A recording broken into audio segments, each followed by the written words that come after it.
勝っても全然嬉しくない夜ってありませんか？空気が読めない、こだわりすぎ、みんなと同じができない、そう言われて傷ついたことありませんか？でも同時にこうも思ったはずです。ここだけは負けたくないって。こんにちは、精神科医のドクターリエです。今日は映画 100M を題材に、変わってると言われる人がなぜ勝負の世界で強くなるのか、そしてその強さに必ずついてくる孤独の代償と壊れないための処方までお話しします。最初に大事な注意です。今日は診断をつける動画ではありません。登場人物に ASD ですとラベルを貼ることもしません。ただ、現実にもある特性っぽさ、傾向として心の仕組みを説明します。当てはまる人を責めるためじゃなく、心が壊れないための話です。今日のポイントは3つだけ。1、変わってる人が勝てる3つの理由。2、富樫と小宮が見せる勝者の孤独。3、壊れないための処方箋。この順でいきます。まず映画 100M の簡単な内容から。舞台は100メートル走、たった10秒。0.1 秒で努力も人生も評価もひっくり返る世界です。この作品の残酷さって根性じゃない、早いか遅いかだけで勝ちが決まるところなんですよね。ここで富樫の話を一つだけします。富樫っていわゆる天才です。走れば勝つ。でも天才って勝っても嬉しくないんです。勝つのが当たり前だから。むしろ怖いのは一回負けた瞬間に自分の価値が全部消える感覚。勝つことが喜びじゃなくて義務になる。そこに小宮が現れる。小宮は天才じゃない。だけど食らいつく力がある。富樫にとって小宮は正直邪魔でうるさい存在。でも同時に唯一心を揺らす存在でもある。なぜなら小宮だけが記録じゃなくて富樫本人にぶつかってくるからです。この作品ってただのスポコンじゃありません。勝つほど孤独になる構造をすごく冷たく描いてる。で、ここからが本題です。今日は頑張り続けてきた人ほどなぜ静かに壊れていくかの話です。第1章、変わってる人が勝てる3つの理由。1つ目、一点集中、過集中が武器になる。興味が刺さると周りの音が消える。寝るのも忘れて没頭できる。でも普段は偏ってるって言われがち。でも勝負では最強です。みんながバランスをとって休むところで自分だけは走り続けてしまう。ここで差がつく。で、ここ誤解されやすいんですけど、過集中って集中できるじゃない。止まれないに近い。気づいたら深夜で頭だけ冴えてる。勝負には強いけど生活は壊れやすい。この2つがセットです。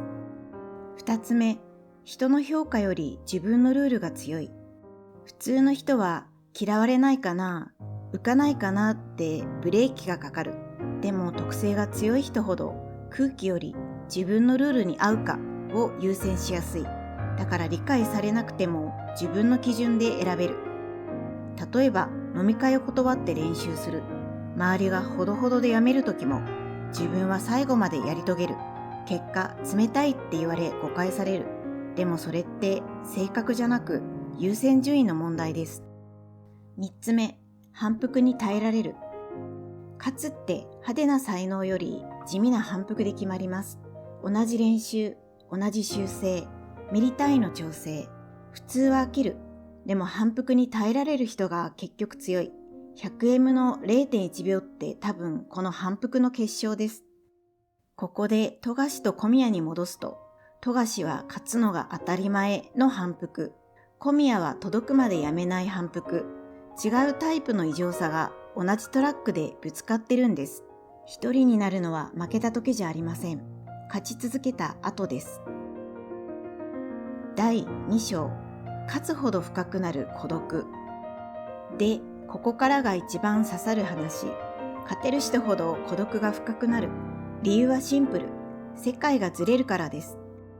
あなたが 0.1 秒のために脳を燃やしているとき、周りは今日を無難に終えるので精一杯だったりする。当然、会話が噛み合わなくなる。だから孤独になる。富樫の孤独は落ちたら終わりの孤独。勝っても安心できない。負けた瞬間、価値が崩れる気がする。だから弱音が言えない。笑ってごまかしたり、平気なふりをする。でも内側はずっと怖い。小宮の孤独は届かないかもしれない孤独。追い続ける怖さとやめられない執着。でもその執着が彼を強くする。タイプは違うけど、どっちも走ることでしか自分を保てない。ここが現実にも起きるんです。変わってる人が苦しいのは能力がないからじゃない。能力の出し方がみんなのやり方とずれやすいだけなんです。そして一番危ないのはここ。勝ち続ける人ほど相談が遅くなること。そういう人ほど限界の 9.8 割まで黙る。だから折れるときは静かに突然折れます。第3章、壊れないための処方箋。勝ち続ける技術。じゃあ最後、超えれないための処方箋3つだけ。1つ目、休むタイミングを先に決める。気分で休むと勝負脳は休めません。だからここで強制終了を先に作る。2つ目、結果じゃなく気持ちを話せる相手が一人でもいるといい。何秒だったじゃなくて、今日一番怖かったのは何が言える相手。何人もはいらない。一人でいい。3つ目、回復を儀式にする。寝る前10分でいい。お風呂に入る。ストレッチをする。呼吸を整える。努力は気合でできる。でも回復は儀式にしないと続かない。速さで勝つ人ほど遅く戻る場所を持たないと心は先に壊れます。まとめます。変わってるは武器になる。